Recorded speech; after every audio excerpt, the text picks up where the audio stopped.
یہاں سے فوجیں چلیں گی، سیاہ علم برآمد ہوں گے اور کوئی طاقت انہیں روک نہ سکے گی، ان کا منہ پھیر نہ سکے گی، یہاں تک کہ وہ ایلیا حضور کے زمانے میں یروشلم کا نام تھا، یہاں تک کہ ایلیا میں جا کر نصب ہو جائے. گویا کہ یہ جو ہمارے ہاتھ سے نکلا ہے قبضے سے، پہلے بھی عربوں کے ہاتھوں سے نکلا تھا بیت المقدس، یروشلم، عرب واپس نہیں لے سکے تھے. کرد خون صلاح الدین ایوبی اس نے واپس لیا. عربوں میں دم نہیں رہا تھا، عیاشیوں کی وجہ سے کھوکھلے ہو چکے تھے. میں تجھ کو بتاتا ہوں تقدیر امم کیا ہے، شمشیر و ثنا اول، طاؤس و رباب آخر. یہی وجہ ہے کہ تقریباً 20 صدی کے بعد ان کی حکومت ختم. آشمارا حق بود گر خون بارک بر زمین بر زوال ملک مستعصم امیر المومنی. یہ ہوا کہ نہیں ہوا؟ جبکہ آئے ہیں تاتاری ہورڈز، اور جنہوں نے کہ آخری خلیفہ بنو عباس اسے محل میں سے نکالا، ایک کھال کے اندر لپیٹ کر اور اپنے گھوڑوں کے سونوں تلے کچل دیا. عرب معزول کر دیے گئے تھے، لیکن اب دوبارہ عربوں کو جب سہارا ملا ہے، لیکن اب بھی انہوں نے کہیں اسلام قائم نہیں کیا. کوئی روس کا غلام رہا، کوئی امریکہ کا غلام رہا، کسی نے اس کا ساتھ دیا، کسی نے اس کا ساتھ دیا.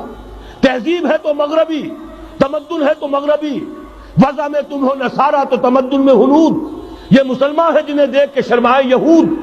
یہی معاملہ جب ان کا ہوا تو اب اللہ تعالیٰ کی طرف سے ان کے اوپر وہ عذاب کی بھٹی گرم ہونے والی ہے. لیکن اس کے بعد پھر یہاں سے جائیں گے وہ جو ان کی مدد کریں گے، اور یہ ایلیا کو واپس لینے والے یہ مشرق سے چلنے والے لشکر ہوں گے.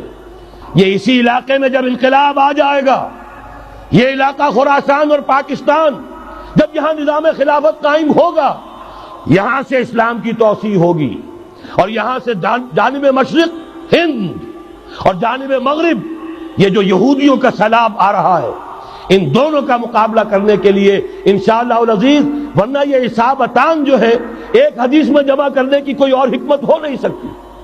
ورنہ تو ہندوستان پہ کئی لشکر آئے ہیں، لیکن یہ کہ در حقیقت اسی وقت جبکہ عالم عرب میں وہ بھٹی دہکے گی، اسی وقت یہاں انقلاب آ چکا ہوگا.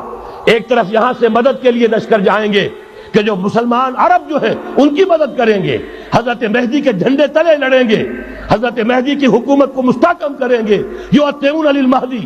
دوسری طرف وہ ہندوستان کی طرف پیش قدمی کریں گے، اور یہیں سے جیسے اس وقت سیلاب نکلا تھا جزیرہ نما عرب سے، ایک داہنی طرف ایک بائیں طرف، ایران، افغانستان، ترکستان، ادھر مصر، لیبیا، الجزائر، مراکش، موریطانیہ، اسی طریقے سے انشاءاللہ اسی علاقے سے اس کا آغاز ہوگا اور بات آگے بڑھے گی. تو غرب اصل حاصل کیا ہے؟ یہ ہونا ہے، پچھلے آثار ثابت کر رہے ہیں کہ ہونا ہے، حضور کی احادیث بتا رہی ہے کہ یہی سے ہونا ہے. ہوا صرف یہ ہے ہم بھٹک گئے، ہمیں اپنی منزل یاد نہ رہی. میں تو بہرحال ان لوگوں میں سے ہوں جنہوں نے نعرے لگائے تھے پاکستان کا مطلب کیا، لا الہ الا اللہ. میں سن 46 میں یہاں حبیبیہ ہال میں قائد اعظم نے مسلم اسٹوڈنٹ فیڈریشن کے جس اجلاس کو خطاب کیا تھا، ضلع حصار سے جو 2 ڈیلیگیٹ آئے تھے ان میں سے ایک میں تھا. میں نے بہرحال اس تحریک میں بھی حصہ لیا ہے، ایک ننھے کارکن کی حیثیت سے لیا ہے، پھر حالات کو بدلتے اپنے آنکھوں سے دیکھا ہے. ہم کہاں سے کہاں جا پہنچے ہیں.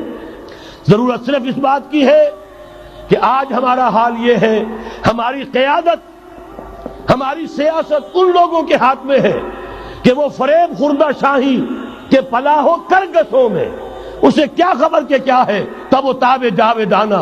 ان کی تہذیب مغربی، ان کی ذہنیت مغربی، ان کی وضاقتہ مغربی، ان کا تمدن مغربی، ان کی سوچ مغربی، ان کے سارے اطوار مغربی.